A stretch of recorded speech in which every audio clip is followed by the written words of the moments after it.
Pernah merenungkan mengapa sebuah rumah tidak bisa berdiri tanpa cetak biru yang solid? Atau mengapa sebuah perjalanan tidak dapat dimulai tanpa rute yang jelas? Prinsip yang sama berlaku untuk pendidikan. Rencana pembelajaran yang terstruktur dengan baik dan pembelajaran yang pasti.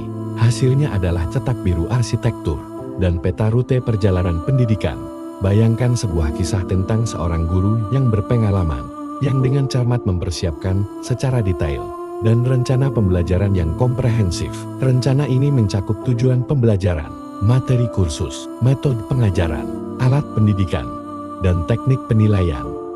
Saat dia melangkah ke dalam kelas, siap untuk melaksanakan rencana yang telah disusun dengan baik ini, dia menemukan murid-muridnya kesulitan untuk memahaminya.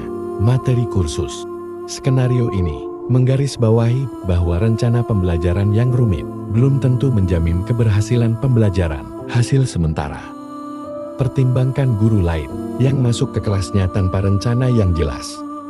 Namun dia memiliki keterampilan mengajar yang luar biasa dan menciptakan sesuatu yang menarik dan lingkungan belajar yang menyenangkan. Sebagai akibat, siswanya mampu memahami materi pelajaran secara efektif dan mencapai hasil belajar yang optimal. Ini menyoroti hal itu. Hasil pembelajaran yang baik dapat dicapai bahkan tanpa rencana pembelajaran yang kaku. Demikianlah keduanya, rencana pembelajaran dan hasil belajar sama pentingnya. Namun hasil pembelajaranlah yang berperan indikator keberhasilan proses pembelajaran. Hasil pembelajaran dapat diukur dengan berbagai instrumen seperti tes, tugas, portofolio, dan proyek.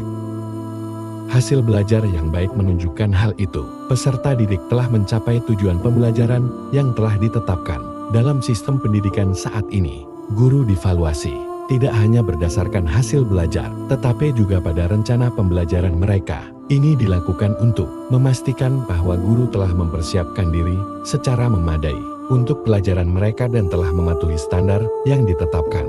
Meskipun metode evaluasi ini cenderung formalistik dan mungkin tidak selalu mencerminkan kualitas pengajaran yang sebenarnya, itu memang memiliki kelebihannya. Hal ini mendorong guru untuk mempersiapkan diri dengan tekun untuk pelajaran mereka, mengetahui bahwa mereka akan dinilai oleh kepala sekolah dan pengawas. Ini secara bergantian berdampak positif pada kualitas pengajaran yang sebenarnya. Untuk memperkuat sudut pandang ini, mari kita pelajari beberapa teori. Teori belajar konstruktivis menyatakan bahwa pembelajar secara aktif membangun pengetahuan mereka sendiri. Di sini guru bertindak sebagai fasilitator, membantu peserta didik dalam proses membangun pengetahuan mereka. Teori pembelajaran berbasis masalah menegaskan bahwa pembelajaran hendaknya dimulai dari permasalahan yang dihadapi peserta didik. Di sini panduan layanan guru membantu peserta didik untuk memecahkan permasalahan tersebut. Teori pembelajaran berbasis proyek mengemukakan bahwa pembelajaran harus fokus pada proyek yang dilakukan oleh peserta didik. Di sini guru bertindak sebagai fasilitator, membimbing peserta didik melalui proyek mereka.